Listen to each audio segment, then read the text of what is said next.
सुप्रभातम में एक बार फिर से आप सभी का स्वागत है। और अब बात योग की। नियमित योगाभ्यास करने से शरीर पर सकारात्मक प्रभाव पड़ता है।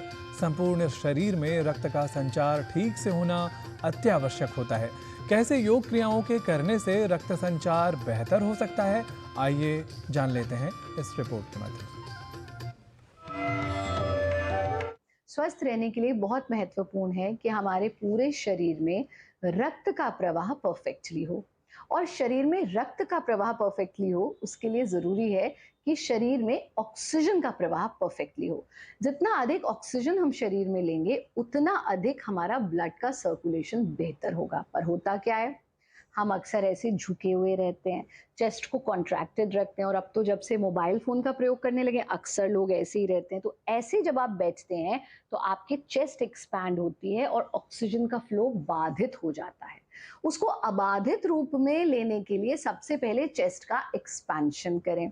यानी पहला काम, योग का सबसे पहला नियम होता है अपनी मेरुदंड यानी अपनी रीढ़, पिलर है इस ह्यूमन बॉडी का। आपका जो स्पाइन है उसी पर शरीर टिका हुआ है, तो अपनी रीढ़ को हमेशा सीधा रखें, चाहे बैठे हुए हैं चाहे खड़े हुए हैं। चेस्ट को एक्सपैंडेड रखें। दिन में जब भी समय लगे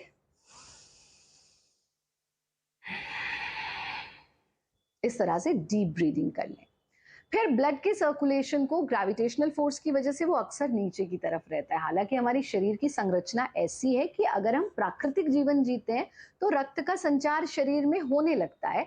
लेकिन फिर भी अभी जीवन तो प्राकृतिक आप नहीं जी रहे ना, बहुत सारे आर्टिफिशियल तरह की जीवन जी रहे हैं, आर्टिफिशियल सराउंडिंग्स में रहते हैं।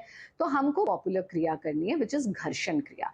घर्षण क्रिया में रात्रि में सोने से पहले आप इसे करें। ये बहुत लाभकारी क्रिया है और आपके हर रोग का निवारण इसमें छुपा और प्रत्येक व्यक्ति से कर सकता है। थोड़ा सा नारियल का तेल लीजिए और अपने हाथों में लेकर के सबसे पहले अपने हाथों को इस तरह से घर्षण करते रहिए। तब तक यहाँ पर हमारी नर्व एंडिंग्स होती हैं और अगर आप यहाँ अच्छे से घर्षण करेंगे, यहाँ पर से आप महसूस करते हैं क्योंकि सिग्नल्स हमारे ब्रेन में जाते हैं। तो जब आप घर्षण क्रिया का अभ्यास करते हैं, ब्लड का सर्कुलेशन पूरे शरीर में बेहतर तरीके से होने लगता है। इस तरह से रब कीजिए। कम से कम 10 बार रब करने के बाद फिर एक एक उंगली को ऐसे दबा करके हल्का हल्का प्रेस करते रहिए। इस तरह से 3-3 बार हर उंगली को दोनों हाथ की हम कर लेते हैं।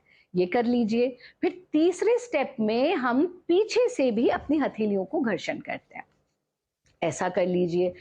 अब ये सिर्फ हाथों पर ही नहीं करना, इसी तरह से थोड़ा सा तेल लेकर के अपना पैर लेंगे और पैर पर भी घर्षण करेंगे और एक एक उंगली को उसी तरह से खींच देंगे। ये बहुत सरल सा काम, अगर आप अपनी हथेलियों पर और अपने तलवों पर रात्रि में घर्षण करके सोते हैं, आपके पूरे शरीर में ब्लड का सर्कुलेशन परफेक्टली होता है। दूसरा काम करना है भारत योग की करतल गति।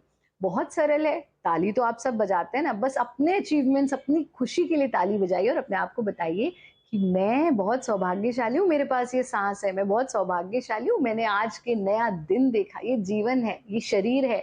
तो दोनों हाथों को इस तरह से उंगलियां खोल के और करतल करते जाएं। कम से कम 40 से 45 बार हमको करतल गति करनी चाहिए, करतल करना चाहिए।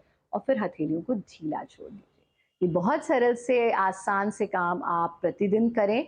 घर्षण क्रिया रामबाण है आपकी हर समस्या का। हमने बहुत सीवियर से सीवियर प्रॉब्लम्स भी घर्षण क्रिया के माध्यम से सॉर्ट आउट करी हैं प्रभु की कृपा से।